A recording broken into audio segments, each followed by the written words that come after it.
Hola, ¿cómo están? Estamos de vuelta en otra cápsula de teoría crítica y se encuentra conmigo por primera vez en el estudio de grabación Gibran. Bienvenido, me da mucho gusto que estás aquí. Y el tema de hoy es especial de cierta forma, porque vamos a hablar de un texto no inédito, pero sí escondido dentro de la obra del autor Theodor Adorno, que se llama Antisemitismo en la actualidad.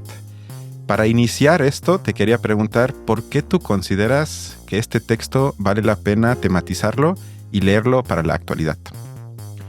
¿Qué tal, Cristian? Sí, es otra experiencia grabar acá en el estudio, ¿no? Vamos a ver qué tal se me da. Pero igualmente contento. Tenía un rato que no nos, veíamos para seguir con nuestras grabaciones en torno a textos de la teoría crítica. Ujú.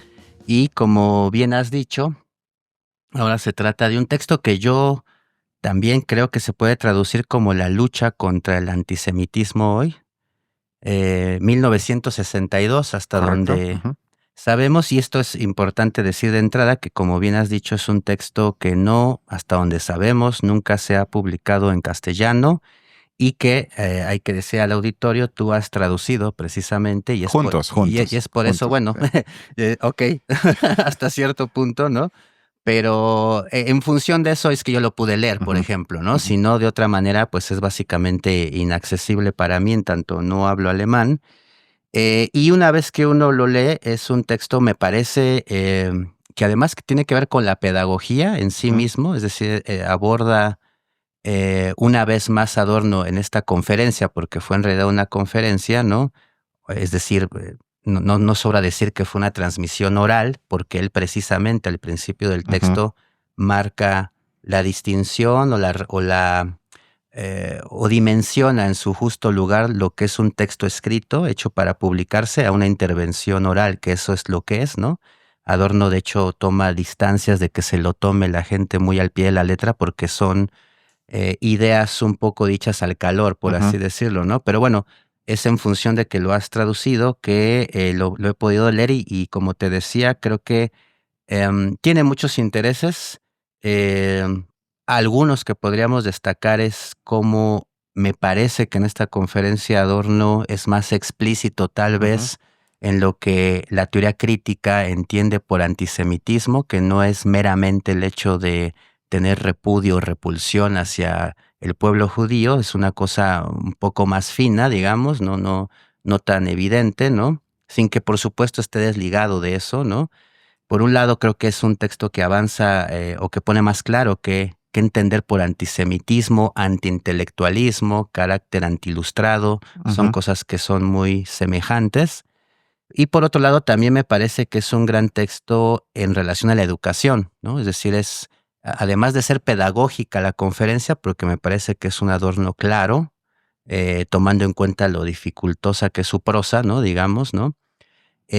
Además de ello, aborda el tema de la pedagogía, ¿no? De la educación, Ujú. particularmente la educación primaria, Ujú. secundaria, como un elemento importantísimo en relación a la resistencia contra las tendencias antisemitas. Y me parece que hacia el final da una serie de, incluso de consejos prácticos, ¿no? A nivel de la organización educacional, que sería fabuloso, digamos, que fuesen tomados en cuenta, porque lo que ocurre es que estamos más bien en las antípodas de lo que Adorno aconseja, ¿no? Es decir, cómo no fomentar el tipo de carácter autoritario que es básicamente el campo de acción, digamos, ¿no? De los discursos Ujú. antisemitas, de la intolerancia, etcétera, ¿no? Entonces, bueno, son muchas cosas las que contiene esta conferencia, muy agradable de leer, me parece, Ujú. ¿no? Y que esperemos hagamos circular de alguna manera un tanto pirata o underground, ya que eh, no hemos tenido acceso a los derechos como tal, ¿no? Pero Ujú. bueno, de entrada diría esas cosas, pero vamos a ir avanzando ya en específico con ciertas ideas y sentencias bastante fuertes en cierto sentido que Adorno lanza, ¿no? Sí, si quieres ya nos metemos al texto. Como bien indicas, se trató de una conferencia con un enfoque pedagógico para el combate práctico contra el antisemitismo, sobre todo en la educación de los infantes, digamos. Y esto creo que sí vale la pena resaltarlo, porque es uno de los pocos textos de teoría crítica que pone el énfasis, entre comillas, en la parte práctica. Ujú, Es decir, que a diferencia, a menos que me corrijas, de los textos que hemos leído en nuestras cápsulas, en este caso sí es un intento, entre comillas, de nueva cuenta, de adorno de decir, bueno, ¿cómo podemos combatir con medidas prácticas el antisemitismo? Es de las pocas veces que yo ubico, y ahorita lo vamos a hablar, que él dijo, ante tal caso hay que hacer esto. ujú, Y si pasa esto, les recomiendo lo siguiente. ujú, Casi nunca se atrevió a ese tipo de, pues casi ordenamientos, porque en el fondo creo que él lo considera y por eso me parece que la advertencia propia al inicio de la conferencia de decir, perdónenme la inexactitud, porque esto no es que sea improvisado, pero como es hablado, no me pueden exigir lo mismo que cuando publico algo escrito, ujú, sobre lo cual medito varias veces y lo corrijo, sino en este caso sí es que se pone a pensar de manera viva y quizás sirve como contextualización breve que la conferencia fue del 62 del siglo XX y fue un poco, por lo menos, o sea, en parte, una respuesta a un clima crecientemente antisemita dentro de Alemania y Austria de ese entonces. Similar al de hoy, sin embargo, ahí sí era más el auge de un partido de extrema derecha, que por cierto, grabamos hoy el 23 de febrero, ujú.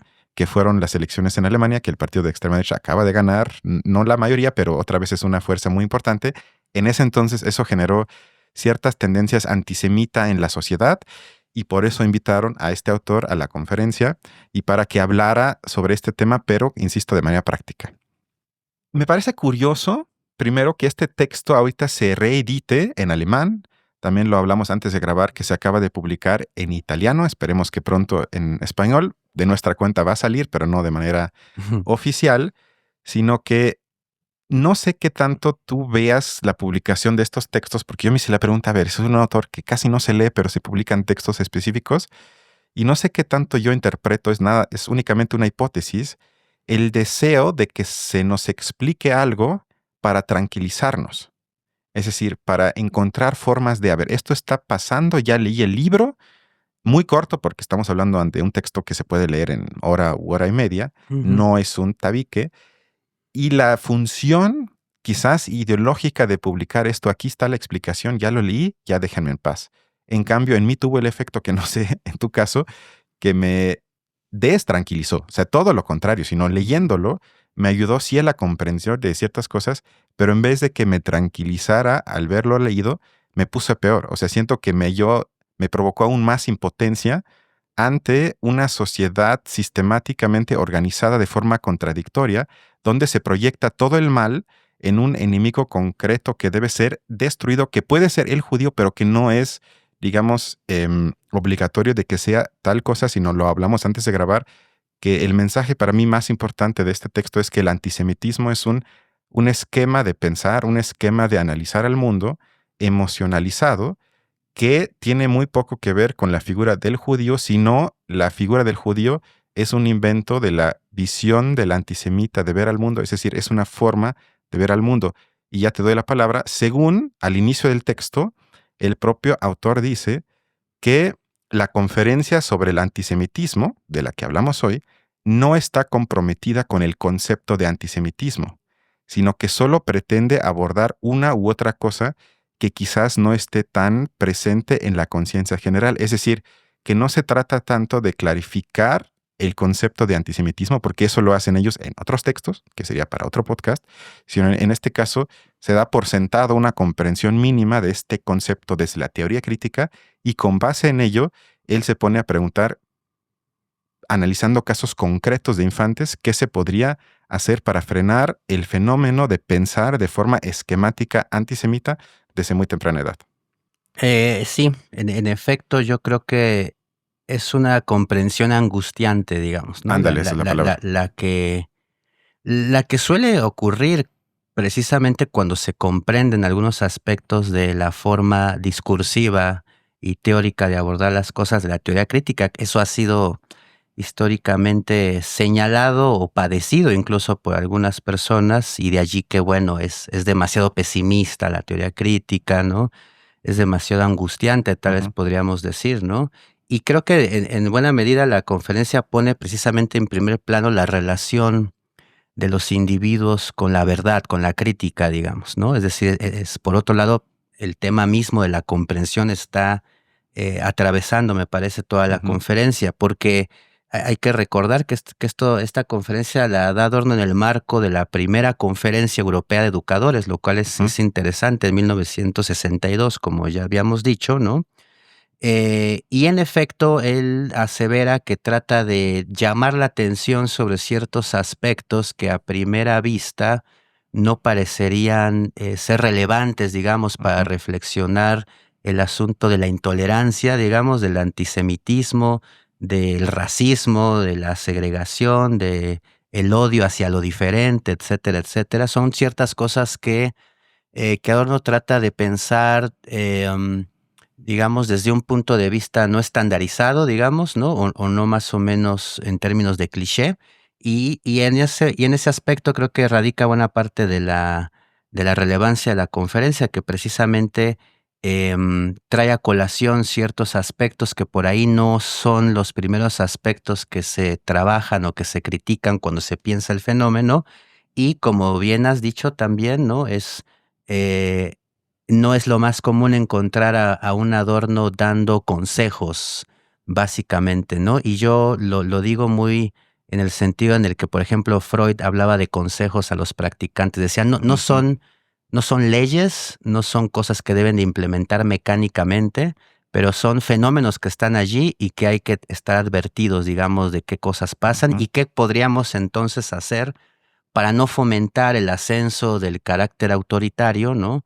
Para no formar gente de esa manera, y esto evidentemente para él tiene que ver con trabajar el asunto desde las primeras etapas de la vida y particularmente por los educadores, que no es raro que desde cierto o en cierto momento de las vidas de las personas son quienes más tiempo pasan con los niños, incluso a ujú, veces más que los padres o cualquier otra persona, ¿no? Es decir, es también me parece una gran crítica a la organización educativa en general, e incluso diría a la educación oficial y ujú, obligatoria, ¿no? Es decir, a la luz de todas las cosas que ocurren hoy en las escuelas, ¿no? De esta ciudad, de este país y del mundo, lo que señala Adorno, como dices, es esclarecedor, pero inquietante, digamos, porque em, hay ciertos aspectos que indican que la educación oficial es tendiente al autoritarismo, y ese es el asunto, ujú, digamos, como, digamos, ampuloso, ¿no? Que puede despertar el texto.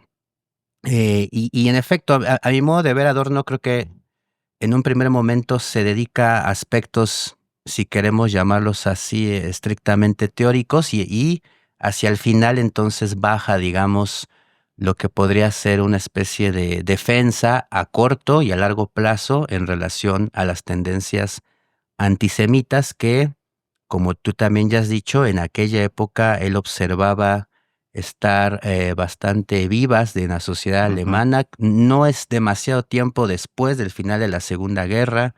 Era todo una cuestión para la nación alemana elaborar el pasado, qué ujú, pasó, qué acaba de ocurrir, el pasado inmediato, digamos, ¿no?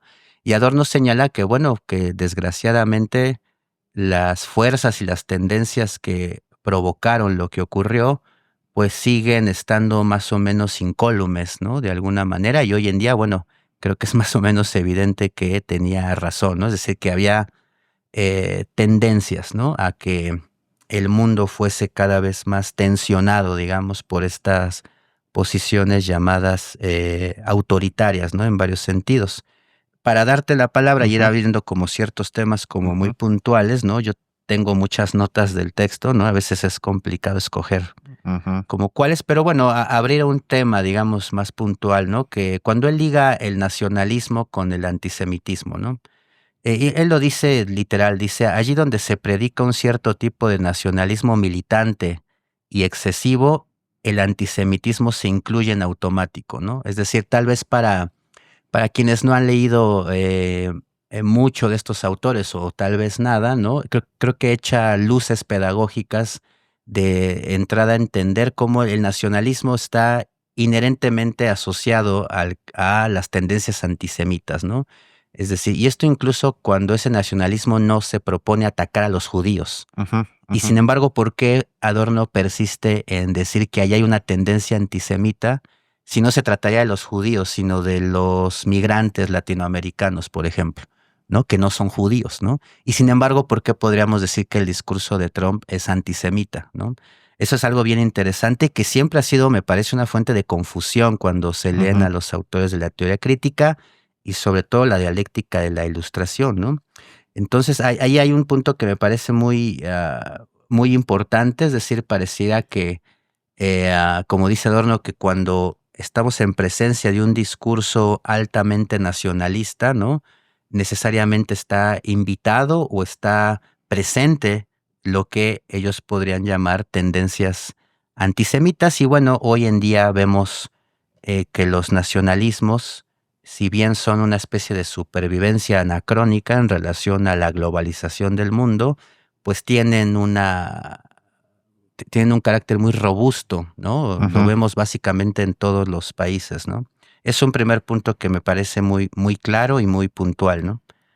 Sí, que sobre ese punto, de manera breve, como yo lo entiendo, es que según ellos argumentan, y yo lo comparto, es que si uno parte de la idea de formar parte del nacionalismo que sea, incluye de manera inmanente, es decir, no hay de otra, que hay algunos que no forman parte de mi grupo.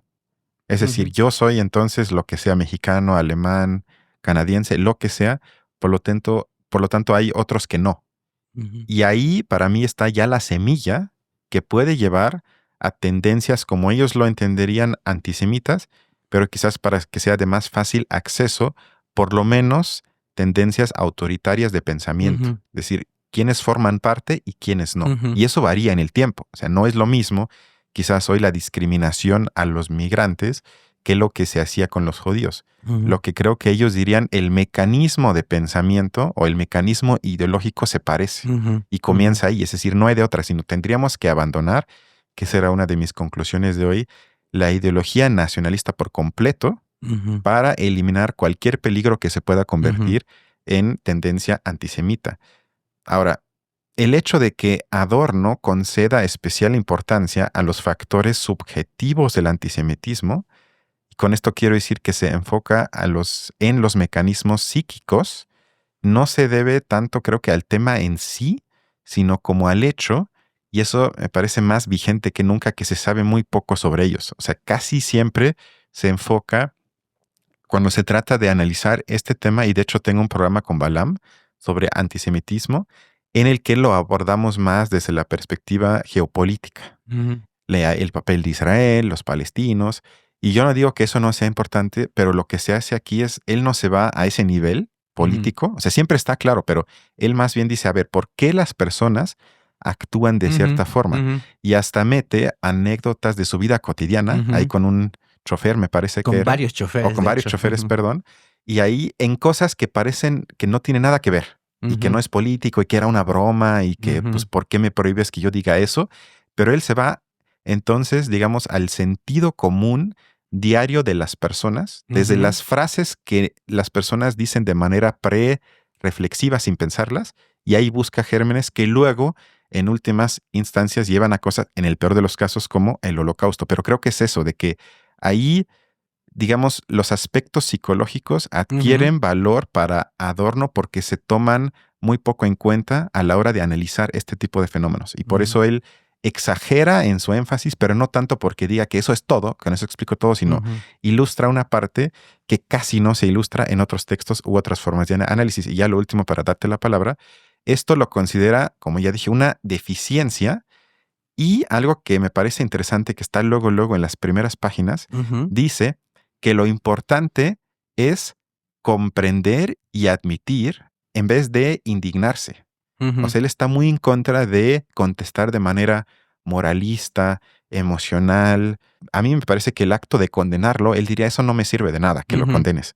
Sino él dice, comprender y admitir la problemática nos acerca a algo mucho más interesante a la hora incluso de combatirlo. Ahorita vamos a hablar de eso. En vez de decir que, bueno, me voy a indignar y voy a decir, tú eres un antisemita y te voy a censurar en Twitter. Él no dice eso, sino él dice, para comprender y para hacer algo, tengo que dejar las indignaciones. Y bueno, me parece que si hoy no estamos en el mundo que lo que pasa todo el tiempo es la indignación de ambos lados, pues yo no sé qué está pasando, pero él advierte que eso nos impide la comprensión de los fenómenos. Exactamente, y en ese sentido es lo que estaría dañado, la posibilidad de comprensión desde la temprana infancia por obra de todas unas formas discursivas de educación, tanto oficial como familiar, etcétera, ¿no? Porque es verdad que es un texto más donde Adorno, y esto es, insisto, como tú, de que quede muy claro, o sea, no cae en un psicologismo, Ajá. es decir, todo lo explica la psicología, pero evidentemente trata de aislar la relevancia que tiene o el papel, aunque no me gusta mucho esa expresión del papel de, pero bueno, la relevancia que tiene el aspecto psicológico en el fenómeno de la segregación, del odio hacia el otro, de la persecución del Ujú. otro, de el rechazo, digamos, ¿no? Al otro, que puede ser ocupado por diferentes personas, circunstancias, etcétera, ¿no? Entonces, en efecto, justamente por eso su conferencia, como suele ocurrir en otras cosas, echa buena mano, Ujú. digamos, del psicoanálisis. Y lo que él propone precisamente, o lo que le dice a los educadores, es que tienen que trabajar, digamos, para ir en contra de la formación del carácter ligado a la autoridad, la personalidad Ujú. autoritaria, digamos, ¿no? Y cómo la escuela inadvertida y a veces no tanto, inadvertidamente fomenta precisamente Ujú. con sus parámetros ese tipo de pensamiento, ese tipo de habitar el mundo, digamos, de posicionarse ante la existencia, que contradice todo lo que por otro lado se supone que son los valores de la educación burguesa, que es aspirar a la autonomía, a la A la emancipación, a la crítica. responsabilidad, etcétera, pero en la práctica, digamos, ¿no? Hay una serie de fenómenos que más bien parecen contribuir a la formación del carácter contrario. Es ahí donde van a venir precisamente los consejos, o las inquietudes o las cosas que Ujú. habría que atender de manera más o menos urgente de acuerdo a lo que está estableciendo Adorno. O sea, ahondando en el asunto psicológico, Adorno más o menos por ahí de la mitad, un poco adelante de su conferencia, vuelve a hablar precisamente de la relación familiar, digamos, ¿no? Ujú. De los niños, etcétera, y las niñas, ¿no? Él dice en algún punto: la opresión, especialmente la autoridad paterna fuerte y brutal, da lugar a lo que psicoanalíticamente se conoce o podríamos llamar como carácter edípico, ¿no? Ujú. Dice, personas dominadas por la rabia reprimida en relación al poder opresivo de un padre, digamos, brutal, y también de una madre, es decir, todo un contexto, digamos, familiar, puede ser el caso, ¿no?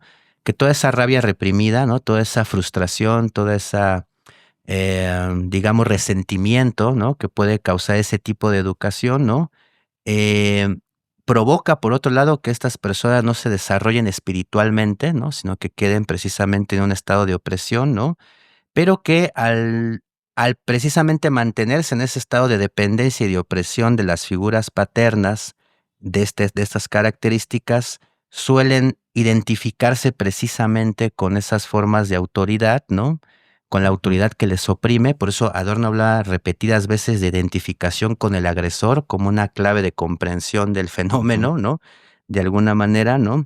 Y desde ahí, desde esa identificación, poderse descargar precisamente en personas que van a ser publicitadas y concebidas como más débiles o como el mal de la sociedad, el causante o los causantes del malestar en la cultura. Entonces, en efecto, Adorno está ligando esto al tipo de lazo afectivo que se establece en la familia, ¿no? Él habla de autoridad paterna fuerte y brutal, dice, pero tal vez dice lo más decisivo, y eso me parece que es más sutil, es más puntual, digamos, ¿no? O al menos amplía la complexión, porque él justamente dice que hoy tal vez lo que más distinga, al menos en esa sociedad, en ese momento, ¿no? A la educación que los padres o la relación que los padres tienen con los hijos, ¿no? Que es más bien un tipo de relación fría, como Ujú. meramente administrativa, ¿no? Eh, y dice que esta falta de relación, esta frialdad en el trato, el observar al hijo como un proyecto, como una especie de microempresa, ¿no? Que tiene que triunfar, ¿no? De alguna manera, ¿no? Incluso hay quien lo llama así proyecto, ¿no? O sea, como el niño es un Inversión. proyecto, ¿no? Claro, es una inversión, ¿no? O sea, que ese trato, por más que, digamos, bien intencionadamente busque la salvaguarda de Ujú, la criatura eventualmente en la sociedad laboral, etcétera, no otorga algo que va a resultar importantísimo y volvemos al tema del amor, ¿no? Otra vez en la conferencia, uno podría decir, el asunto es la decadencia del amor, que Adorno dice no es precisamente culpa de los antisemitas, sino de la sociedad en la que vivimos. Es decir, la dinámica y la forma de ujú. estructuración de la sociedad capitalista va inherentemente en contra de las cosas del amor, ¿no? Ya en su momento, en los 70, Lacan va a decir literalmente eso, ¿no? Que todo lo que tiene que ver con el discurso del capital no quiere saber nada de las cosas del amor, lo cual significaría que el capitalismo es un discurso odioso, digamos, ¿no? Entonces, Adorno señala precisamente este trato que es muy común, sobre todo en los cuadros que tuvieron formación universitaria, profesional, ¿no? En el que los hijos resultan ser un proyecto más, ¿no? Una cosa que hay que, digamos, administrar de manera eficiente, siempre de acuerdo a los parámetros que exige la sociedad del rendimiento, como dicen algunos, ¿no? Y Adorno por eso llega a decir que a veces el trato meramente administrativo sobre los hijos y las hijas se parece mucho a una especie de mantenimiento, ¿no? Por eso compara la familia con una gasolinera o estación de servicio, ¿no? Es decir, digamos que se solventan las necesidades en ese sentido, pero las necesidades afectivas, digamos, están evidentemente en una bancarrota. Entonces, ya sea que por un trato francamente abusivo, violento, agresivo sobre las criaturas, o bien por una especie de trato más o menos higienista, aséptico sobre de ellas, estas cosas fomentan precisamente, ¿no? La posibilidad de estas tendencias, digamos, del odio, ¿no? De estas tendencias de la revancha, de la búsqueda de una especie de resarcimiento por lo que no ha sido recibido en la vida. Y el problema es que esta es una situación más o menos global, ¿no? Es decir, que no es un Ujú. caso aislado, por así decirlo, ¿no?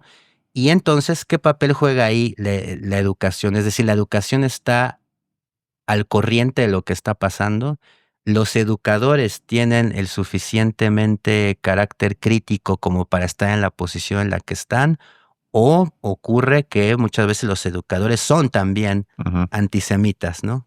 Como tal, inadvertidos las más de las veces, ¿no? Entonces, en efecto, él va a volver a ligar el tema con el destino de la familia, digamos, ¿no? En el contexto del capitalismo avanzado, ¿no? Y cómo allí se forman tendencias, se crean elementos, digamos, ¿no? Que eventualmente son susceptibles de ser granjeados Ujú. o direccionados por los discursos políticos de la intolerancia, de la persecución, etcétera, etcétera, ¿no? Y ese es un aspecto que me parece que ahora no tiene necesidad de señalarle a los pedagogos, es decir, y él lo dice en la conferencia, echar mano de lo más avanzado de la psicología moderna es algo que para él era parte de la formación del pedagogo, ¿no? Algo que evidentemente no ocurre en la práctica, o hay otras psicologías, digamos, ¿no? Más bien de la adaptación que sustituyen esa formación para los pedagogos y pedagogas, ¿no? Comparto el punto y qué bueno que resaltas el hecho de que se trata de un problema, entre comillas, de la organización de la sociedad. Ujú, Porque quizás para nosotros es obvio, pero aún así señalarlo no está de más, sobre el hecho de que no se trata de ninguna forma de un problema genético o de ujú. que naces antisemita y otros no, y que sea de mala suerte, sino O la, racial, o justamente, racial, ¿no? peor aún, exacto. No tiene nada que ver con algo biológico, sino que la organización de la sociedad provoca o genera el potencial antisemita dentro de los sujetos que desde muy temprana edad, el tema del texto, se incrusta o se manifiesta al mismo tiempo en la estructura psíquica de los sujetos, y el problema que señala en el texto es que si una vez está ahí, pues no es que estemos condenados, no nos dice ese, pero es muy difícil. Ujú, Es ujú, muy difícil. O sea, por eso se va ya a la educación mm, de los infantes, porque dice, si no es ahí, pues estamos en una situación muy complicada y creo que se cumplió porque, hablando de hoy, bueno, estamos terribles. Quiero mencionar un ejemplo práctico. Él al inicio dice que cuando los antisemitas insisten en que la influencia de los judíos en la sociedad es demasiado grande. Adorno afirma, en primer lugar, que no se debe responder negando la influencia de los judíos, en el ejemplo que pone, en la República de Weimar. Porque él afirma, y lo comparto, que no se puede acabar con la imagen que sigue hoy en día del judío todopoderoso que domina el mundo, señalando los hechos y sacando la estadística. No, pero es que mira, aquí nada más eran 30 judíos y tú dices que eran 50, entonces lo que dices no es cierto. Es decir, rebajarse a la visión empírica del mundo y tomarla como una contribución a la conspiración para ocultar su poder. Es decir, que cualquier negación de la influencia internacional de los judíos es más un indicio o va a provocar más en la discusión con el antisemita de que sí existe, sino en cambio, en lugar de ella, se debería de señalar positivamente, y así lo dice, que en una democracia, la cuestión de la proporción de los diferentes grupos de la población en las diferentes profesiones viola desde el principio de igualdad. Es decir, que Adorno toma aquí el juicio erróneo del judío poderoso y lo declara incompatible con el principio democrático, en la que supuestamente viven los alemanes, pero en muchas partes del mundo creo que a nadie le molesta que hablen de su país como democráticos, como de sentido común. Entre más democrático, mejor. Aunque bueno, con Trump quizás eso cambie, pero eso sería para otro podcast. Es decir, que en lugar de una crítica sobre el hecho concreto que se menciona, se practica o nos recomienda una exclusión ideológica. Es decir, quien piensa así se sitúa, el antisemita, con este pensamiento fuera de la comunidad de los demócratas bien intencionados, entre comillas. En lugar de refutarlo, lo que hay que evitar es meternos al mismo campo de discusión. O sea, él dice, si nos metemos en esas cosas, ya perdimos. No tenemos chance, sino tenemos que cuestionar el principio ideológico en el que basa su afirmación sobre los judíos todopoderosos, que parte del hecho de que es malo que los judíos, la pregunta sería, bueno, ¿qué es el judío? Pero los que son de Israel o los que tienen, ellos hasta dirían genes judíos, estén en el poder. Desde ahí está mal. No meterse a la discusión, no, pues es que eran menos judíos de lo que dices, o en el Holocausto, que es una discusión muy, que se da mucho, no es que en vez de 6 millones fueron 5 millones, o no, es que fueron menos y por ende ya es menos grave. Meterse, o no existió. O no existió, peor aún. ¿No? Sí, exacto. Él dice, meterse en todo eso no tiene sentido, sino hay que criticar el juicio ideológico que precede a la afirmación. Y eso me parece un punto interesante porque hoy pulula para mí en todos lados sobre muchos temas la discusión microcósmica sobre los asuntos, sobre cifras, sobre porcentajes. Y no digo que esté mal. Sin embargo, él dice, hay que alejarnos un poco de eso para entender el mecanismo que lleva a la afirmación de ciertos hechos. Totalmente, ¿no? Porque hay una parte donde precisamente habla de las discusiones que uno puede entablar, vamos a decirlo coloquialmente, con los fachos, ¿no? Sí. Con la gente. De hecho, hay un libro por ahí, creo que es una brasileña, que se llama Cómo discutir con un fascista, una cosa así, y no morir en el intento casi, pero precisamente, y por fascista una vez más, ¿no? Creo que es importante decir, no nos referimos, no me estoy refiriendo a quien se tatúa la suástica y se dice skinhead, sino una vez más a una forma de ser, digamos, ¿no?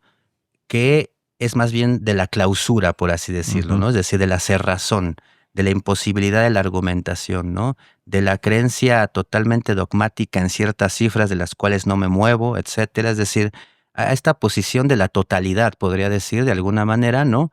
En efecto, Adorno justamente, o lo podría decir yo tal vez en términos una vez más lacanosos lingüistas, ¿no? Dice Adorno, no hay que entrar en el enunciado, digamos, ¿no? Es decir, fueron 6 millones o fueron 5, etcétera, y discutir, no, sí fueron 6, y de hecho fueron 6 dice, porque eso ya es estar, digamos, dentro de su juego, digamos, ¿no? Exacto, sí. O sea, ya hicimos que eso sea el tema. Y el tema no es tanto si fueron 6 millones o 5, sino que con uno era suficiente, y más bien es precisamente cuestionar el lugar de enunciación, podríamos decir, ¿no? Es decir, las reglas del juego que ponen ciertos enunciados, ¿no? No los enunciados en sí, porque dice siempre estaríamos en desventaja Ujú. si nos metemos en esa agenda setting, por así decirlo, que tiene la persona con tendencias fachas, ¿no? Que siempre tendrá elementos, ejemplos, fenómenos, cifras que van de alguna u otra manera a apoyar, y si uno se dedica a encontrar el contraejemplo o la estadística de otra manera, se deja o permanece sin observarse en sí, digamos, la estructuración de la sociedad, que es el problema, digamos, ¿no? Ujú. Él lo dice, en general es mejor aclarar estructuras de la argumentación, los mecanismos que se ponen en juego, que engancharse en una discusión interminable, ¿no? Sino más bien la pregunta sería, por qué para ti es un tema decir que fueron 5 millones y no 6? No discutir si fueron 6 millones en efecto, sino qué estás tú enunciando, qué estás defendiendo en el fondo con este tipo de argumentación, ¿no? Entonces yo lo vería así como un poco, incluso como una cosa es lo enunciado y otra cosa es el lugar de enunciación, digamos, o también en términos psicoanalíticos, no quedarse en el sentido manifiesto, digamos, de la discusión, Ujú. sino preguntar sobre aquello que determina ese tipo de enunciados, que me parece es lo que Adorno trata de abarcar cuando dice aclarar las estructuras de argumentación. Y esto entre comillas, porque precisamente lo que uno encuentra cuando hace ese tipo de ejercicios es que no hay mucha argumentación. Lo que hay son datos positivos, afirmados, contundentes, que siempre se pueden apoyar en lo que dijo tal, en el juicio de autoridad, ¿no? En el youtuber que tiene tantas vistas y no puede estar equivocado, alguien con millones de seguidores, etcétera, o en este teórico, etcétera, ¿no? Entonces, eso es muy importante porque es verdad que es que a veces solemos enfrascarnos en un diálogo de sordos, ¿no?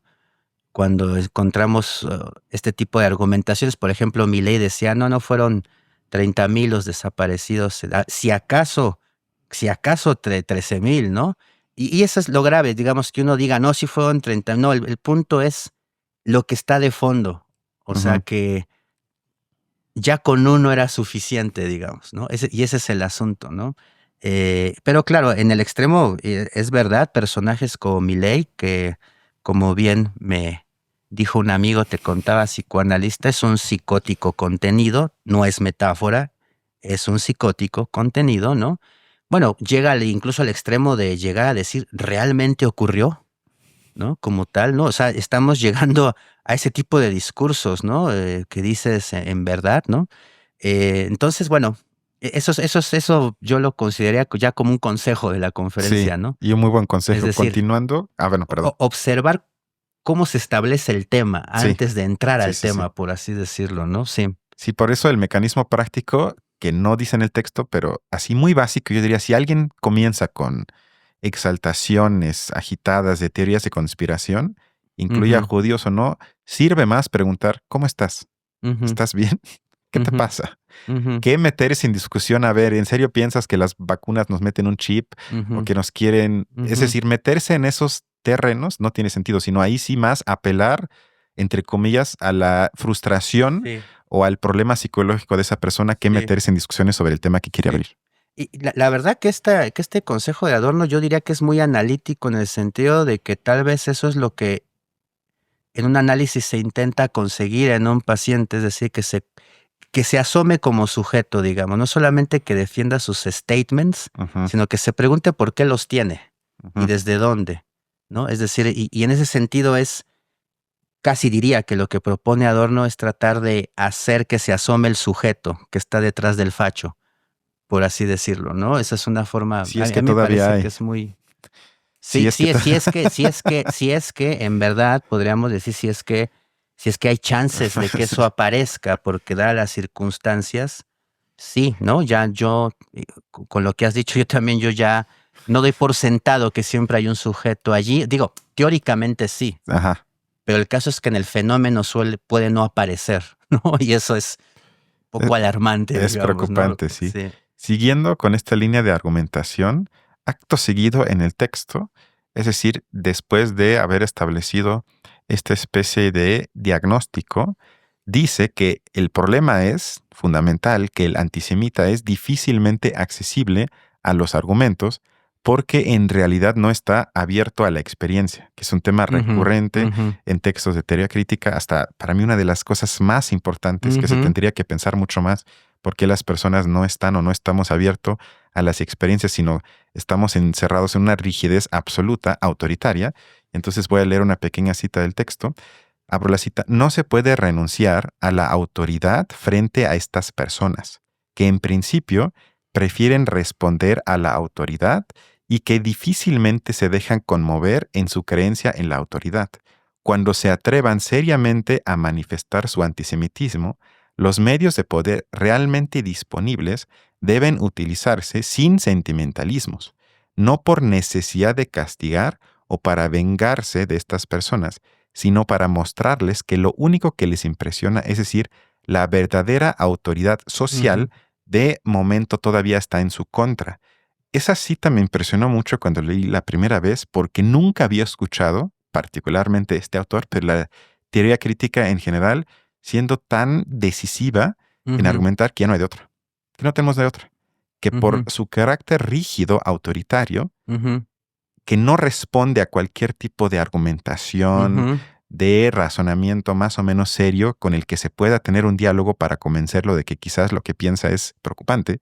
Ante eso, lo que queda es mostrar la autoridad. No dice de manera violenta, pero por lo menos deja la puerta abierta de que se puede interpretar de esa forma para frenar este tipo de expresiones. Es decir, o no sé cómo lo leas tú, esa es mi pregunta, porque yo lo leo que si tenemos, por ejemplo, marchas en contra o se podrían leer con consignas antisemitas, en vez de decir, a ver, vamos a hacer una mesa de diálogo, Adorno dice, pues lo único que queda es mandar la policía, que los arresten y digan, esto es un delito, esto no se puede hacer, esto es peligroso, porque ya perdió cualquier tipo de esperanza que con ese tipo de gente se puede hablar, o por lo menos yo interpreto así la cita, y que eso les va a espantar por lo menos a tal grado que ya en público no se atrevan a gritar consignas antisemitas, porque saben que la autoridad, es decir, que el statu quo aún no les da el permiso de tener en espacios públicos este tipo de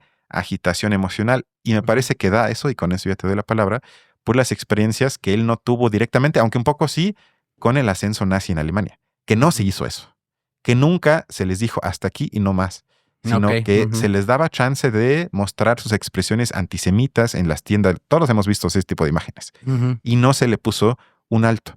Y poco a poco eso ya se convirtió en algo que ya no podían frenar. Y creo que ante eso, ante la impotencia que él de forma tácita admite, no ve otra opción que usar la fuerza pública.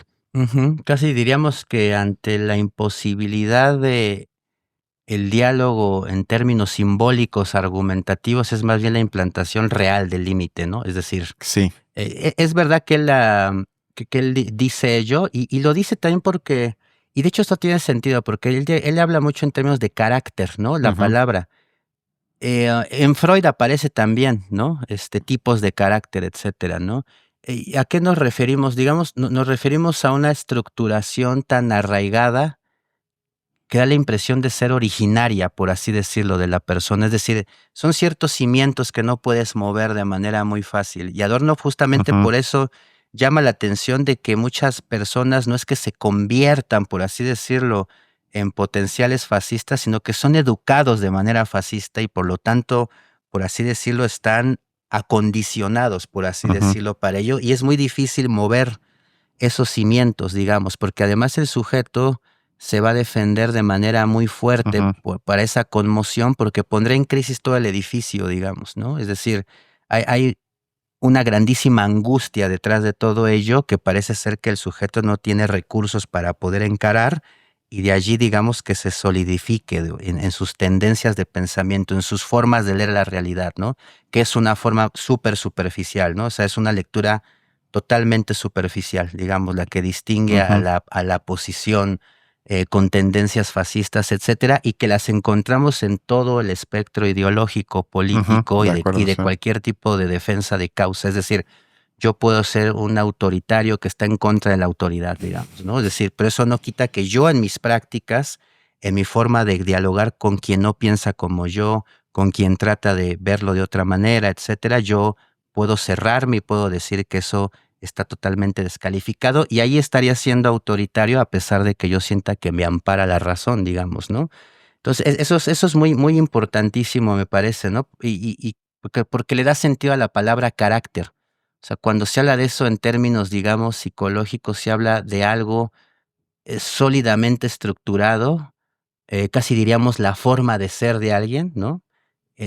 Los rasgos que lo distinguen y que no parecen ser tan modificables. De ahí justamente que él abogue por ciertos métodos, por así decirlo, mucho menos argumentativos, Ujú. ¿no? Sino de Exacto, sí. señalamientos de los límites. O sea, esto no va más allá de la argumentación, digamos, ¿no? Ya llega, digamos, como un poco a ese punto Adorno. Y a mí me llamó mucho la atención también, hay varias frases Mm, ujú. que son contundentes, ¿no? Y que dan mucha continuidad a los podcasts previos que hemos tenido, como creo que puede ser notorio para quien nos escucha de manera continua. Todo esto Ujú. está intrínsecamente entrelazado, valga la posible redundancia, pero Adorno dice en algún punto que el antisemitismo es un medio de masas, Ujú. ¿no? Y dice, en el sentido de que se vincula a impulsos inconscientes, conflictos, que refuerza y manipula en lugar de elevarlos a la conciencia. Y desde ahí es que él dice que el antisemitismo tiene mucho en común con la astrología y la superstición que hoy está tan en boga, ¿no? Y cosas anexas, digamos, a todo ello, ¿no? Es decir, ¿por qué llega a decir algo así? Precisamente porque la forma discursiva de todas estas cosas tiende más bien a canalizar esos impulsos inconscientes, como lo veíamos en el podcast que hicimos en relación al Loventhal, ¿no? Ujú.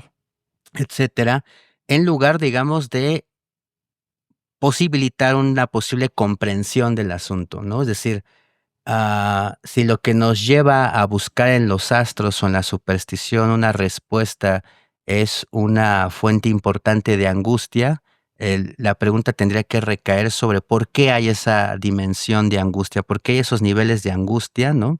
Como tal, eso sería como esclarecer el asunto antes que apoyarse o aprovechar, digamos, esa Ujú. demanda de sentido, de consuelo para fines que pueden ser francamente charlatanescos, pero que sin embargo a la gente le trae mucho consuelo, ¿no? Entonces, en ese sentido es que él dice que el antisemitismo es un medio de masas, ¿no? Eh, Todas estas cosas, el antisemitismo, la astrología, la superstición y muchas cosas más, dice, no iluminan lo latente inconsciente, sino que lo manipulan. Y a partir de ahí brinca una frase que yo creo que para cualquiera así escuchada nomás puede ser un poco escandalosa cuando dice, se podría decir que el antisemitismo es algo así como la ontología de la publicidad, Ujú. ¿no? Es algo bien interesante, ¿no? Y por eso él dice, hay que defenderse de todo lo que se parezca a la publicidad, ¿no? Porque la publicidad te manipula, básicamente, y desdeña o cohíbe, reprime, incluso podríamos decir forcluye la dimensión crítica, precisamente, ¿no? Entonces, por eso creo que un punto bien interesante, ¿no? O sea, yo cuando leí otra vez el texto, él habla de la ilustración, ¿no? Es decir, que no se puede ser alguien que trata de luchar contra el antisemitismo sin mantener un cierto vínculo con el espíritu ilustrado. Y ahí yo pensaba, ¿no? Yo, la gran mayoría de gente que yo escucho en ambientes académicos, intelectuales, intelectualoides y Ujú. culturetas, o sea, un poco de todo, ¿no?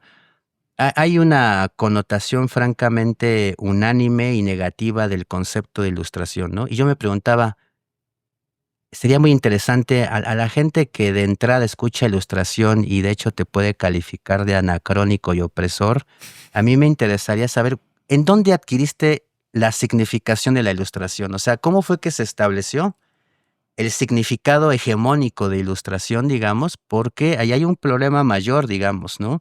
Acá, justamente en la conferencia, algo que decía al principio otorga la lectura de ella, ¿no?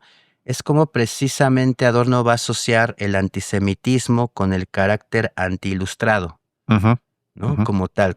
Y cómo precisamente mucha gente que considera que la culpa de la desgracia del mundo es la ilustración, por qué Adorno llegó a decir, no, más bien es una falta de ilustración lo que determina este estado. Pero la palabra ilustración hace brincar básicamente a cualquiera, digamos, ¿no? Es decir, incluso a personas que se dicen ideológicamente antifascistas, ¿no? O en apoyo de las libertades, de los derechos, escuchan ilustración y brincan porque me parece que tienen una significación unánime que difícilmente a veces pueden explicar en función de qué. Es decir, yo me pregunto, ¿qué entiende esa gente cuando escucha ilustración? Porque, bueno, como decía Adorno, decía, no se puede estar en contra del potencial antisemita sin identificarse con la voluntad ilustrada, es decir, con la voluntad crítica. Por eso, cuando estos autores hablan de antisemitismo, no solo o no incluso primordialmente se referían a un rechazo a la raza judía, hablando en esos términos, ¿no? Sino es un rechazo al pensamiento, es un rechazo a Ujú. la crítica, que históricamente ciertamente ha sido un elemento presente de manera fuerte en el pueblo judío.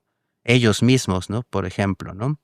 En función de ello, Cristian, para darte la palabra, a mí me recordó igual otra frase de un texto que me parece debe o podría ser leído en serie junto con esta Ujú. conferencia que es anterior y que se llama ¿Qué significa elaborar el pasado? Mm. Precisamente, ¿no? De 1959.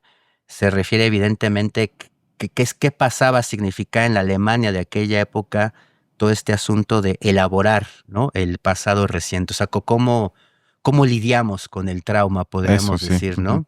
Y ahí Adorno dice algo que es igualmente, o que puede resultar igualmente escandaloso para muchos oídos, ¿no?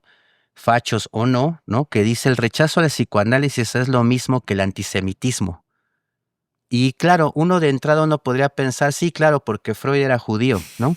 Y Adorno dice, y no porque Freud fuese judío, sino porque el psicoanálisis consiste en esa autorreflexión crítica que hace rabiar a los antisemitas. Ahí es donde me parece que el concepto de antisemitismo en la teoría crítica va mucho más allá Ujú. de algo ambientalista y superficial como no me gusta la gente judía o los israelíes, etcétera, ¿no? No, se trata más bien de una posición ante la crítica. Aquellos que repelen, están inhabilitados, digamos, para ese ejercicio, podrían caber dentro de una tendencia al menos antisemita, ¿no? En ese sentido, eso a mí al menos fue una de las cosas que me llevó más tiempo comprender, ¿no? Es decir, ¿por qué se habla necesariamente de antisemitismo? O sea, ¿cómo hacen el vínculo de que tener una conciencia cosificada es equivalente en buena medida a ser antisemita? Bueno, tiene que ver por el aspecto crítico como tal, ¿no? O sea, Ujú. lo que es clausurado, lo que es reprimido, lo que es cercenado en la educación familiar y escolar es la capacidad de expresión. Y Yo te eso, quería, ajá, perdón, nada perdón, más sí. te quería como que Ujú. lanzar Ok. porque así como pasa con la palabra ilustración, Ujú. por ejemplo, tú hablabas, y es verdad que uno dice la incapacidad de hacer experiencias. Ujú. Y a mí tampoco creo que nunca queda lo suficientemente claro qué entiende la teoría crítica por experiencia. Sobre todo porque hoy te las venden en todos lados y la gente de hecho afirma hacer muchas experiencias, pero no es eso, ¿no? Ujú. Y ahí creo que también siempre tenemos un punto en el que necesitamos darnos a entender mejor, ¿no?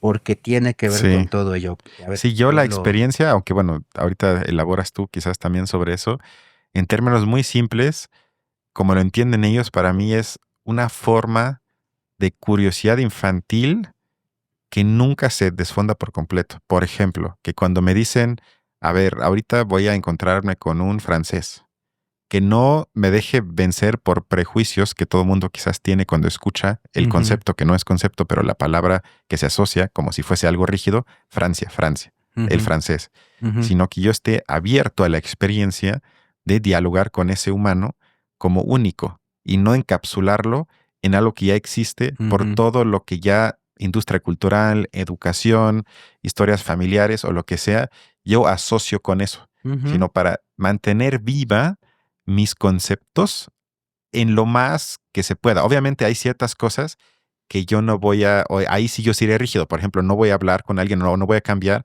con alguien que dice la gente vale acorde por su color de piel.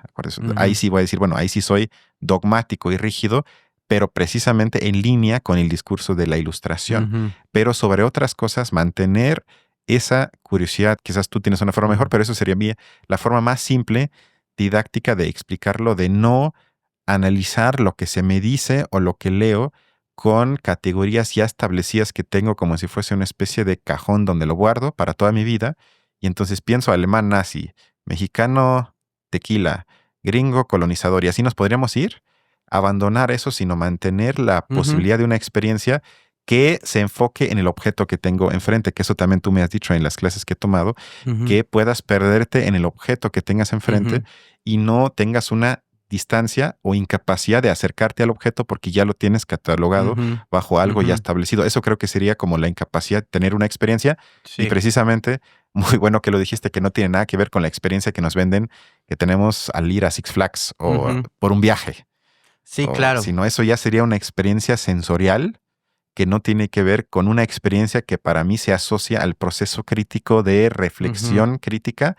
Para eso necesitas la apertura a una experiencia nueva, porque eso va a cambiar tal vez tu forma de ver al ujú, mundo o cambiar tu forma de pensar por lo menos, y a eso creo que se refieren con apertura. Nada más quise ujú, sí. también hacer lo mismo de ejercicio de pensar sobre qué significa la ilustración y por Ujú, qué ellos asocian, más bien, abre, perdón, un matrimonio, así le llamaría, entre la crítica al antisemitismo con el pensamiento de la ilustración. Es ujú, algo que va ligado o no puede ir separado, como le quieren ujú, llamar. Es decir, porque la ilustración significa para mí, en pocas palabras, apertura, igualdad en el discurso y por ende, en consecuencia, nunca reducir a las personas a su lugar de origen, a su color de piel y evaluar lo que dicen acorde a esos puntos.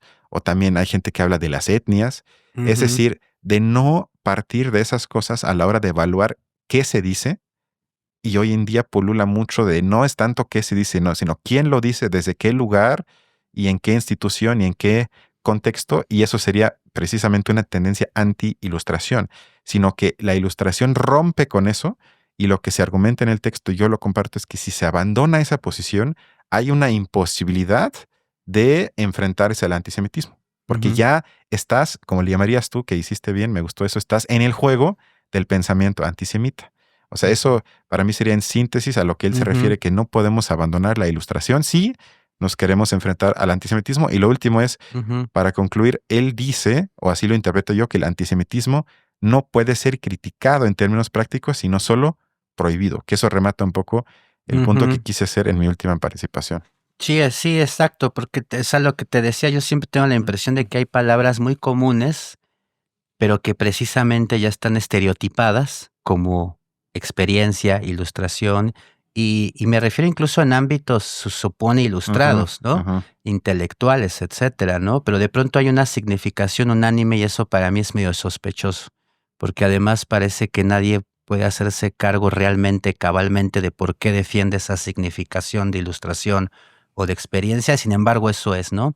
Digo, Adorno lo dice en el texto como lo que tú explicabas de qué sería experiencia. En algunos otros lados él habla de es una relación con el objeto no mediatizada, digamos, ¿no? O no en extremo ujú, predeterminada, calculada, ¿no? Como, a ver, yo quiero encontrar una pareja, entonces me voy a meter a una aplicación que me va a dar los rasgos con quién puedo yo hacer, digamos, ese encuentro, ¿no?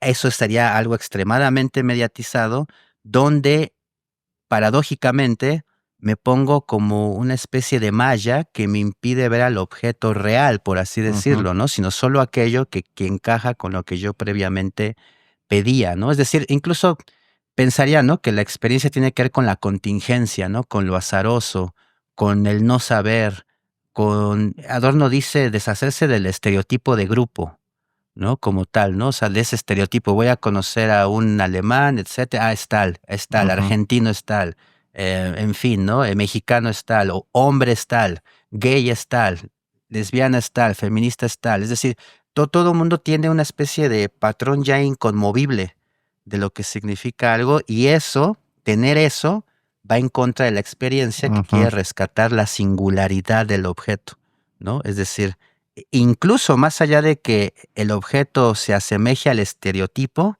justamente habría que insistir en que hay más que el estereotipo detrás de siempre hay más, sí. exacta. Y Ujú, eso es lo que él dice, que precisamente se le cercena en muchas ocasiones a las infancias, digamos, o a la niñez, ¿no? En la educación oficial y no y en la educación familiar, es decir, como dices, la incapacidad de curiosear, de experimentar, de dejarse llevar, de, de no solamente adjudicarle mi marco de referencia al objeto, ¿no? Sino que ver cómo es que ese objeto se manifiesta y me puede incluso modificar en mi subjetividad. Bueno, eso es lo que Ujú. Adorno dice que está bastante deteriorado y que para mí es equivalente a cuando habla de que el amor está en decadencia, es decir, estas dos cosas me parece que expresan un poco lo mismo, ¿no? Es decir, la imposibilidad de experiencia y la decadencia del amor desde cierto punto de vista son exactamente lo De mismo, acuerdo, sí. digamos, ¿no? Yo tengo otro ejemplo Sí. práctico del texto que se señala, que es cuando tematiza que cuando el antisemita grita que el judío se sustrae del trabajo duro y físico, Ujú, no hay que señalar simplemente que eso no es cierto, porque así se cede, que es una palabra también clave, al llamado anti-intelectualismo, sino que en su lugar se debe criticar la imagen positiva del trabajo duro que el antisemita, y si me permites, casi todas las personas hoy en el mundo tienen interiorizado, que trabajar duro es bueno, hay que echarle ganas en la vida, ujú, que ujú, quien no le echa ganas es alguien ujú. con el que no te debes de juntar, que es tóxico, sino hay que echarle ganas en la vida. En su lugar, es decir, se debe de criticar, bueno, ¿por qué vivimos en un mundo que glorifica, romantiza o que, como diría Weber, más de manera sociológica, esa ética del trabajo interiorizada, naturalizada, que expresa el antisemita sin darse cuenta? Es decir, como si el sudor, como él dice en el texto, en sí mismo Ujú, fuera algo meritorio y positivo. Se podría voltear, decir, qué feo que vivamos en una ujú. sociedad que lo que más haces en la vida es trabajar. Y la No, que mayoría de la partía el gente, lomo diario. Ah, eso está exacto, bueno. ¿Por qué? exacto, sobre todo porque ya vivimos en condiciones que ya no tendría que ser de esa manera. Exactamente. Y la mayoría de las personas no trabajan en cosas que los realizan personalmente, sino si les dirías ganas lo mismo sin que vayas, te dirían mañana ya no voy. O sea, hay Ujú, excepciones para que no vengan con comentarios con que, bueno, es que yo soy profe. Y si me gusta, sí, sí hay esas excepciones que les gusta lo que hacen, pero la mayoría no. Y en vez de glorificar que aún así trabajen 10 horas diarias, tendríamos que criticar eso. Es decir, que no sirve para la compensación de Adorno, crítica con razón en la medida que los ujú. judíos se desvían de manera desproporcionada, perdón, histórica o de cualquier otra forma de la norma de lo que considera el buen ciudadano, sino que, por el contrario, ataca la ejecución normal de esta forma de ver las cosas. Es decir, que el antisemita establece como punto de referencia positivo que quienes son buenos ciudadanos es los que se matan trabajando. Y como quizás ubican un banquero judío que no trabaja como ellos se imaginan, el problema es entonces que los Ujú, judíos no trabajan. Adorno argumenta, y ese es el punto que quise hacer aquí, en contra de lo que se considera la normalidad de la sociedad e insiste en criticarla.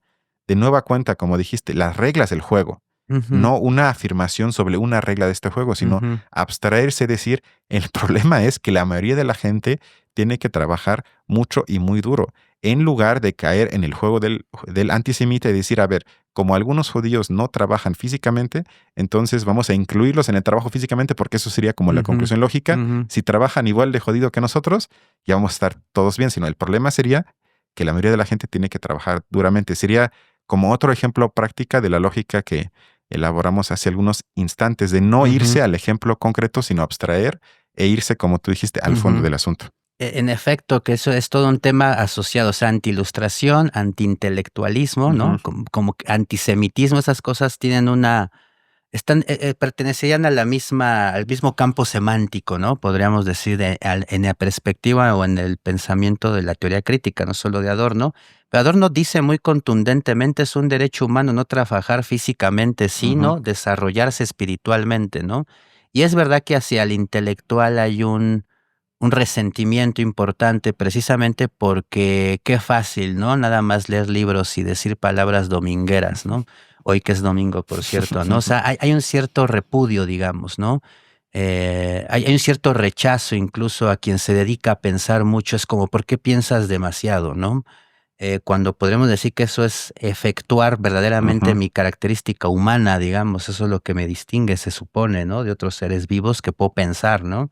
Entonces, rechazar eso es casi, casi para mí rechazar en buena medida la característica humana en buen sentido, pero Adorno es muy enfático en eso, ¿no? Es decir, cómo se ha normalizado, para utilizar una palabra muy socorrida hoy en día, que se tenga que trabajar de manera total y absoluta, y quien no lo haga es casi patologizado de alguna Ujú, manera, ¿no? Adorno dice, la vida que tienen los intelectuales es la vida que todo mundo podría tener. Digamos, es más, la categoría misma de intelectual tal vez tendería a ujú, desaparecer, o esa sería la utopía, digamos, ¿no? Porque la gente viviría haciéndose cargo y haciendo uso de su facultad crítica supuestamente presente en tantos seres humanos, digamos, pero ya empezamos a decir, ya no sé necesariamente si está allí y hay que despertarla o ya no está de plano, ujú, ¿no? En muchos casos da esa impresión, honestamente, ¿no? Bueno, algunos otros puntos, ujú, digamos, que quería retomar, cuando, por ejemplo, cuando habla ya, digamos, del ambiente en las escuelas, digamos, Adorno, dice ujú, varias cosas que yo creo que en verdad son muy interesantes, ¿no? Por ejemplo, cómo él expresa que la creación de grupitos, de pequeñas mm, pandillas dentro de las escuelas, ¿no? Dicen, son un microcosmos de lo que pasa en la sociedad. Esa idea es muy interesante. O sea, es un punto de mira muy privilegiado el ambiente escolar, porque en buena medida ahí está la fotografía de lo que pasa en la sociedad, ¿no? Y podemos ver cómo en escuelas, y yo hablo porque tengo una hija en secundaria, en una escuela que se dice desconstruida, liberal, avanzada, creada por la República Española, etcétera, ¿no? De eso no sobra básicamente nada, que no sea una placa a la entrada, nada más, ¿no? Pero muchas personas, muchos niños que se supone están desconstruidos por sus padres, pues tienen estas mismas lógicas de liderazgo, de persecución de los diferentes, ¿no? De intolerancia al otro, etcétera, etcétera. Es decir, se hacen camarillas, como dice Adorno, ¿no? Que son, insisto, para él como un microcosmos de lo que pasa ya en lo macro, por así decirlo, ¿no? Y desde allí Adorno llama la atención cómo está este vínculo y cómo desde la propia escuela se va fomentando el estilo de vida propio de el protofascista o el ujú, fascista abiertamente declarado eventualmente, ¿no? Por eso él decía algo que contradice mucho, que yo mismo he escuchado que muchos profesores y profesoras dicen: se debe de juntar más en grupo con la gente, digamos, del salón. O sea, tiene que hacer grupo. Si no haces grupo está mal. Digamos, cuando uno dice, no, lo que hay que fomentar es la amistad personal, digamos, hay que fomentar los lazos ujú, personales, digamos, ¿no? Los lazos, hay que fomentar experiencias de verdaderamente contacto con el otro y no el simulacro de pertenencia al otro, cuando en realidad se pertenece a grupos que operan exactamente igual que los grupos grandes, digamos, ¿no? De los que por otro lado nos podemos quejar, ¿no? A mí me pareció un consejo muy valioso, es decir, fomentar lo que él llama la amistad individual versus el grupo, la camarilla, digamos, ¿no? ujú, Emanciparse del estereotipo de grupo, dice, es una forma más eficaz de contrarrestar los prejuicios que la sustitución de un estereotipo negativo por uno positivo, también dice, ¿no? Que a veces así se quiere defender ciertas causas, ¿no? Es decir, ujú, los judíos son los usureros, pero también son bien inteligentes. Ese tipo de argumentaciones, digamos que no atacan, digamos, el asunto, que es el estereotipo de grupo, lo que para bien o para mal se piensa de un grupo, eso es lo que hay que cuestionar. Y lamentablemente eso es lo que pasa en las camarillas en las escuelas. Este es ujú, el rarito, este es el educado, este es el de 10, este es el de 5, este es el de etcétera. Y lo peor de todo es que los profesores, que se supondría que tienen un grado de ilustración más grande que sus discípulos o sus alumnos, refuerzan ese tipo de lógicas. De ujú. hecho, le exigen a los niños que hagan grupo y que formen y que jueguen un rol dentro del grupo. O sea, eso es básicamente decirles que se sometan a la autoridad, ¿no?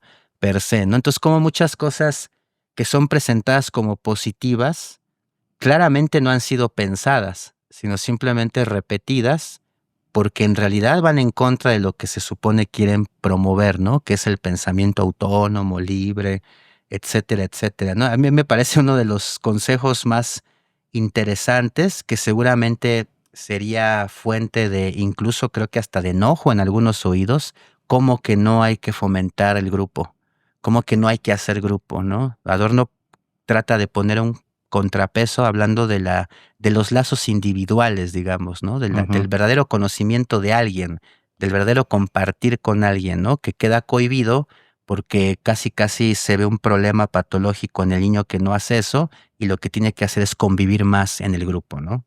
Y dices, bueno, ok, pero ¿cuál es el grupo? ¿Cómo funciona el grupo, no? O sea, como que parece que per se es bueno, ¿no? Y bueno, ese es un tip, digamos, o consejo que da. Y la otra que quería señalar es cómo, pues Adorno es muy enfático y dice que en la selección del profesorado deberían de apartarse a los autoritarios.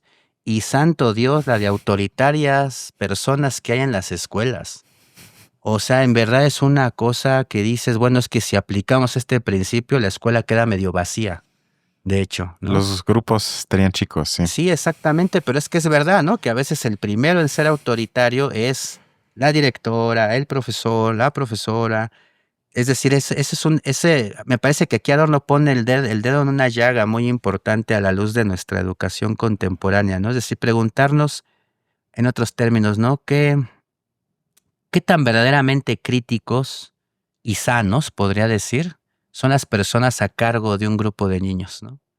Muchas veces la diferencia es nada más de edad, de veras, o sea, pero no hay mayor diferencia en cuanto al pensamiento del niño con el maestro. Simplemente es que él tiene la autoridad, que es mayor, tiene una lista y puede ejercer su poder desde allí, ¿no?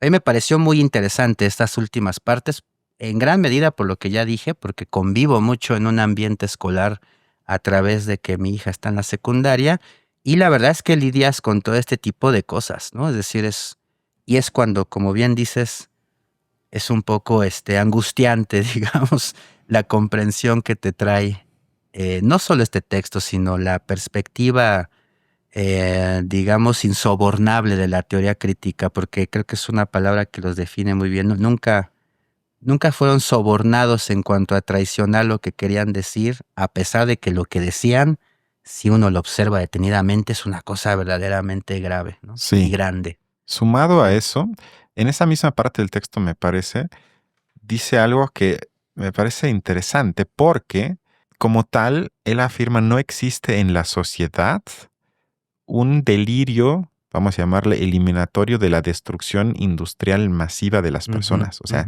hay muy pocas, yo no ubico, que dirían, bueno, yo quiero que se elimine a tal grupo étnico, así en campos de concentración.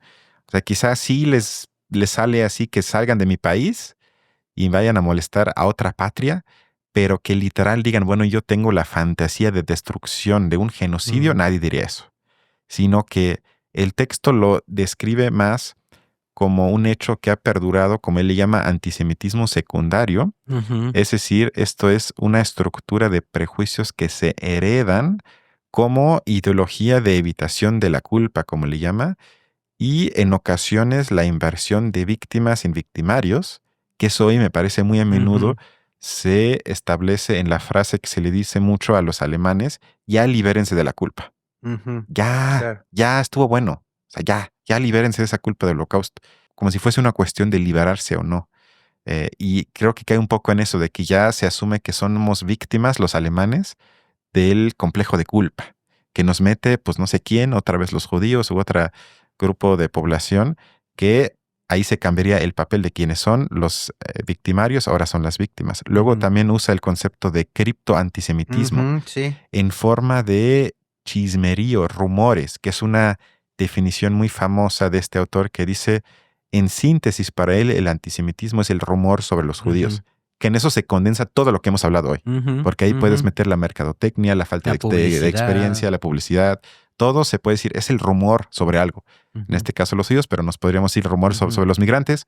Si se acuerdan y lo analizamos en este canal, en el debate presidencial de Estados Unidos, Trump dijo que los migrantes se comen las mascotas de ustedes, perros, sí. los perros. Eso sería un clásico ejemplo de estructura de argumentar antisemita, establecer un rumor en la sociedad y si es verdad o no, no importa. No tiene que ver, sino con eso le metes miedo y ya pasa lo demás. Que esto sirve, el rumor, para proyectar la capacidad de mantener las contradicciones alejadas y de fantasear con que uno está entero y a salvo, incluso cuando el mundo está hecho añico, es decir, cuando es un lío, cuando es un desastre en el mundo, que mucha gente creo que coincidiría con eso. Es decir, quien se vuelve hacia el rumor, como dice el texto, parece desde el principio como si perteneciera a una comunidad secreta, verdadera y oprimida. Es decir, que esto te permite sentirte a la vez víctima y potencial vencedor. Y ya lo último de mi parte, de los puntos antes de la conclusión, si quieres, es que de manera tácita, no tan explícita, el texto me parece que ilustra un problema de la época actual que se cataloga muchas veces como postfáctica. Es decir, con una construcción teórica que polula en muchos espacios, y tú lo sabes, sobre todo universitarios, supuestamente ilustrados y críticos, que considera la indeterminación de lo social como la última palabra de sabiduría. Es decir, que la verdad se ha convertido en un concepto disputado hasta imposible. Y honestamente creo que esto es una indicación de cómo la crítica ilustrado y las proyecciones antisemitas también van de la mano en las visiones progresistas del mundo. Porque si renuncio al concepto de verdad en su sentido de la ilustración, de alguna forma estoy inmiscuido de manera inevitable a nivel teórico de por lo menos no poder combatir las proyecciones antisemitas. Es decir, que en lugar de realizar un análisis real, hoy en día se prefiere discutir sobre las definiciones de antisemitismo, que eso sí lo veo muy a menudo. A ver, ¿este acto califica como antisemita o no? Y ya enteros debates y sí, no, según este autor no. Y este texto hace precisamente lo contrario. Nos indica, a ver, lo importante no es eso. Sobre eso se puede discutir y no digo que no sirve de nada, sino el mecanismo detrás de esa forma de pensar, la estructura psíquica de ver al mundo. Es decir, concentrarse en hechos y datos que no son absolutamente seguros lleva a relativizar el antisemitismo hasta el punto de invertir la culpa, como yo siento que pasa en Alemania. Ya lo último es decir, que la lucha contra el antisemitismo y las tendencias fascistas no tiene ninguna posibilidad si la sociedad con la que nos enfrentamos no es penetrada y analizada y por tanto esclarecida en sus fundamentos materiales, que para eso sirven los episodios que hemos grabado. Es decir, tengo que comprender la organización, el funcionamiento, la estructura de la sociedad, y esto para mí es la condición de posibilidad para poder primero comprender fenómenos como el antisemitismo y luego abrir distintas vertientes de cómo lo podría combatir. Si no, yo no veo salida para llegar a la utopía, como dice el autor del texto, de que podamos ser diferentes sin miedo. Exactamente, porque en efecto hay un boom del relativismo. Y cuando uno defiende a veces esa posición, puede que no esté percibiendo que se está dando un balazo en el pie, no solamente en la vida pública, teórica de discusiones, sino en la vida personal. Es decir, ahí está una de las grandísimas fuentes, digamos, de desorientación, me parece, en las que vive el mundo contemporáneo, es la relatividad de la verdad, que se confunde con la imposibilidad de saber la verdad absoluta. Claro, sí. ¿No? Porque mucha gente cree que entonces estaríamos hablando de una verdad de una vez por todas, no, pero sí de grados de verdad, sí de manifestaciones de la verdad, ¿no? Ahí, digamos, me podría poner otra vez como muy lacaniano, o sea, la verdad es no toda, ¿no? Pero eso no quiere decir que no hayan cosas que pueden y que son de hecho verdad. Pero de pronto se sacrifica todo, ¿no? Es decir, como nada es absoluto, entonces, digamos, Cada no quien tiene existe su la verdad, verdad. Y esa es la entrada del vale todo, Sí. ¿no? Literalmente esa es la entrada del vale todo, porque si es relativo, pues depende de lo que tú quieras defender o no, pero ahí eventualmente eso puede ir en nuestra contra, o esto tiene vuelta eventualmente en la vida de todo mundo, y uno puede terminar relativizado en su verdad, en su testimonio de diferentes cosas, etcétera. Ahí hay un gravísimo peligro que a mí me parece es totalmente antiilustrado. La relatividad de la verdad para mí es literalmente antiintelectual, ¿no? Como tal, ¿no? Y en efecto, Adorno los vuelve a señalar en esta conferencia, como lo ha hecho en otros lados. Y bueno, a ver, yo solo dos comentarios para terminar, si te parece, de mi parte al menos, ¿no? Algo que tú ya has dicho, lo voy a dejar para al final, pero él hablaba, Adorno, de la necesidad de mucho coraje civil por parte de los educadores, ¿no? Como que la pregunta es si los educadores están a la altura de las necesidades, digamos, que hay hoy en día en la educación, digamos, ¿no? Porque muchas veces el educador es ese niño maltratado, es ese niño frustrado, es ese niño reprimido que simplemente ha crecido profesionalmente, pero que sigue siendo ese niño lesionado, ¿no? Y la pregunta es muy interesante, es decir, ¿en base a qué se selecciona? ¿Quién selecciona? ¿Qué parámetros se ponen, no? Etcétera, para que alguien, digamos, esté en la posición de profesor, porque Adorno dice, incluso los niños ya vienen de su casa antisemitas, Ujú, y si el profesor detecta algo de eso, debería de desafiar incluso a los padres, ¿no? Pero hoy en día los profesores no quieren y además les han quitado la posibilidad de ujú, meter las manos, ¿no? O sea, simplemente no le puedes decir absolutamente nada a ningún niño, aunque esté francamente mal. Y acá Adorno propone un poco lo contrario, que es que va aparejado este ejemplo de que él escucha a unos camioneros hacer burla de una persona por judío y él los encara. Y terminan en la jefatura de policía, incluso acá dialogando, en fin, pero dice Adorno, hay que atajar esas cosas cuando salen, no puedes voltear la cara ujú. y hacer que no escuchaste, que no viste. Tienes que cuestionar, oye, ¿por qué dices eso? ¿Desde dónde? O sea, es decir, es lo que él llama coraje civil, ¿no? Que a mí me pareció muy interesante, ¿no? Porque mucho se ha dicho que Adorno y la Torre de Marfil, Ujú. Adorno que no mete las manos, niño mimado, que tomaba tés caros, etcétera, ¿no? Y cosas por el estilo, pero a mí me parece que aquí al menos queda manifiesto un Adorno que no tenía empacho en mancharse, digamos, y en Ujú. meter las manos si había que hacerlo, ¿no? Y él dice, no hay que dejar correr esas cosas. Si uno está allí, uno debe de pronunciarse, digamos, ¿no? Todo esto, último comentario también para decir que justamente Adorno básicamente termina su conferencia diciendo estos consejos, estas ideas, estas reflexiones son tendientes, dicho de manera simbólica, ¿no? A que Auschwitz no se repita, ¿no? Es decir, como cosa que ha dicho en otros, aquí no lo dice literalmente, pero me parece que es una frase que bien podríamos Ujú, decir y que sí dijo, ujú. y es algo muy importante, es decir, no importa la materia específica de la que seas profesor o profesora, la orientación ética es que eso no fomente que algo de ese tipo vuelva a pasar, con lo cual claramente a nivel mundial la educación ha fracasado rotundamente, ¿no? Es decir, está totalmente desacreditada y me parece que los jóvenes, que los niños perciben eso muy claramente, es decir, la escuela es un lugar más bien de no libertad, de opresión, que Autoritario. es un lugar Sí. autoritario, aun cuando se disfraza de liberal, Ujú. progresista, etcétera, etcétera. Entonces, Adorno me parece que concluye con esto que él nombró el nuevo imperativo categórico, ¿no? Obra de tal manera que Auschwitz o el horror no se repita, ¿no? Y eso es como el último de las cosas que dice ante este auditorio, presumiblemente Ujú, lleno de gente dedicada a la educación en Europa en el 62. ujú. Repito, texto que sobre todo, esencialmente ha traducido Cristian y que esperemos hacer circular de alguna manera próximamente, porque esta vez no podemos remitirles al texto porque, bueno, Sí, eso va a ser nuestro acto de coraje civil, de que exactamente, nos oponemos a exactamente, las reglas exactamente. editoriales. Y bueno, a mí nada más me queda decir, ojalá, como siempre, lean el texto, porque únicamente podemos hacer una aproximación, a pesar de que es un texto muy breve.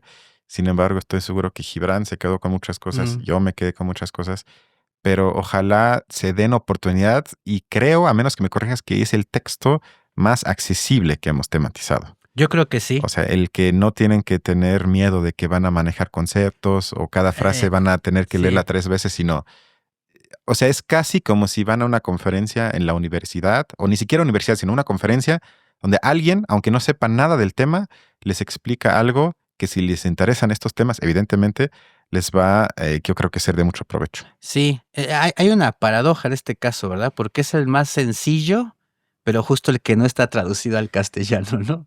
Es Eso decir, sí es paradójico, es cierto, sí, no, no lo esa había pensado, sí, persiste una sí, imposibilidad, pero como hemos dicho, la idea es que hacerlo sí, circular para que a quien le interese, pues por ahí lo puede topar. De momento tendrían que hablar alemán para leerlo, ¿no? Ahí está, o italiano, porque ya salió en Italia, reciente, ¿no?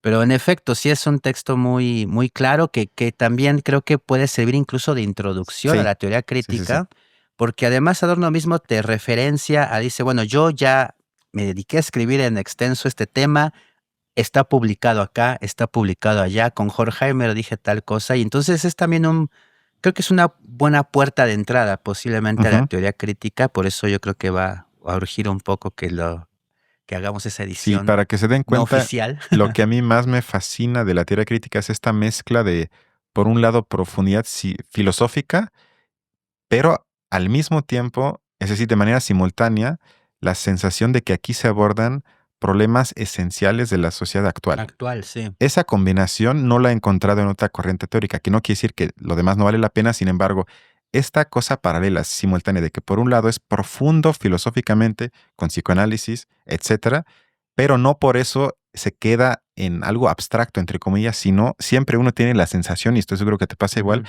que estás leyendo cosas muy importantes para la actualidad. Es Ujú, decir, que sí. te explican, aunque sea un poco, mejor lo que está pasando en el mundo. Sí, exacto, exacto, porque lo que pasa no ha dejado de pasar, digamos, Ajá, desde la época de Adorno, desde ese punto de vista. Y creo que se empieza a notar en ciertos lugares, ¿no? Sí, cierto voltear a ver, ¿no? Hubieron algunos que abordaron estos temas que hoy están en la agenda pública, estoy de acuerdo, sí. y creo que no decepciona si uno va a leer estas cosas. Entonces, bueno, pues nada, ¿no? Esperando que haber sido un poco claros en lo que dice la conferencia y pues ya veremos cómo es que se hará circular, ¿no? Porque esa es la idea, ¿no? Que no Esa se es la quede idea, ahí. sí. Sí, eso estoy seguro que Sí, los informaremos en el canal cuando eso suceda. exactamente. Pues bueno, ahora sí sería todo. Muchas gracias, Gibran. No, gracias a ti, Cristiano, una vez más. Y nos vemos el siguiente mes para la siguiente cápsula de Teoría Crítica. Cuídense mucho. Bye. Bye bye.